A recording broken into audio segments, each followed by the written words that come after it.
Kahit nagpakitang gila sa kanyang 34-point explosion, 10-assist performance, pinili ni NLEX Road Warrior star Robert Bolick na manatiling grounded at nakatuon sa susunod na hamon habang pinangunahan ng koponan sa 92-83 na panalo kontra Titan Ultra Giant Racers sa PBA Season 50 Philippine Cup.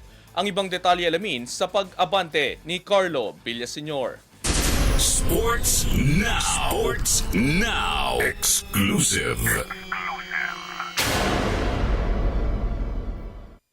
Bagaman nagpasabog ng isa sa kanyang pinakamalalakas na laro ngayong conference, mas pinili ni Robert Bolick na itapak ang kanyang mga paa sa lupa matapos ihatid ang NLEX Road Warriors sa 92-83 na panalo kontra Titan Ultra Giant Racers sa PBA Season 50 Philippine Cup sa UST Quadricentennial Pavilion. Sa panalo nagdala si Bolick ng 34 points, 10 assists at 5 rebounds na tinapos ng NLEX sa isang 9-0 closing run. Sa eksklusibong panayam ng Abante Sports Now, ibinahagi ni Bolick na mas mahalaga ang patuloy na pagtanaw sa mas malalaking laban kaysa sa pansamantalang tagumpay. Sa kabila ng 6-2 na kartada at dalawang kasunod na panalo, malinaw ang mensahe ni Bolick, wala silang pakailam sa standings. Wala, focus na kami each game.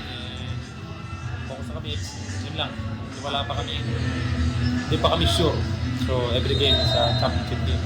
Maging ang atmosphere sa dugout matapos ang panalo ay nagpapakita ng mindset na ito. Wala, walang masaya, wala lahat. Wala pa kami napatunayan. Focus lang ang pahinga tapos December namin. Habang papalapit ang serye ng mabigat na laban kontra Magnolia Chicken Templados Hotshots, TNT Tropang 5G at Converge Fiverr Xers, hindi na babago ang kanilang pagtingin sa mga ito. Practice hard, same pa rin. Effort, lahat, same. Walang pagbabago. Para man kami, sabi ko nga, wala pa kami napatunayan. So, tuloy-tuloy lang. Ibinahagi rin ni Berto kung kanino niya inaalay ang magandang tinakbo ng kanyang laro ngayong conference. Siyempre sa pamilya ko, sa asawa ko, sa anak ko, yan yung ano ko, tapos sa mga young fans.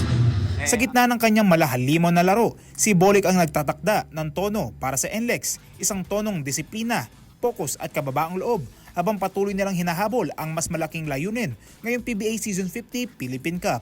Ako si Carlo Villaseñor, Abante Sports, now na!